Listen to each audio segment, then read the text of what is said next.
Coach Chapman. And I'm Evan. Today we're going to show you how to make Strawberry Kiwi Ice Pops. This recipe was created by the culinary students at Richardson High School in Richardson ISD. So let's get started with our materials. Great idea, Evan. First, you're going to need measuring cups,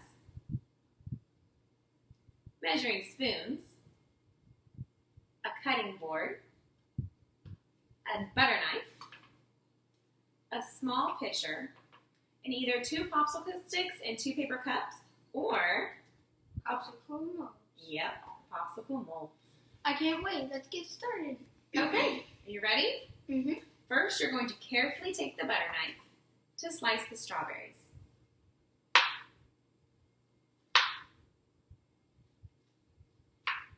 Great job. Then you're going to peel the kiwi and chop it until you have half a cup.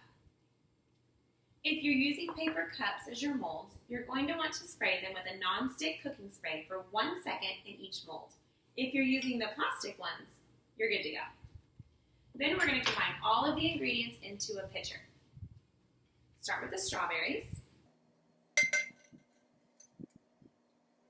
And then let's add the kiwi. And then the apple juice. And then we're going to add 1 tablespoon of lemon juice. Now we're going to mix it all up. And then once we are done stirring it, we're going to put it in the popsicle molds and we're going to freeze it for 4 hours. Wait, we have to wait 4 hours? Yeah, sorry. This recipe needs time to freeze to turn into a popsicle. But it'll be so worth the wait, I promise. I promise to. Okay, great job cooking with me today.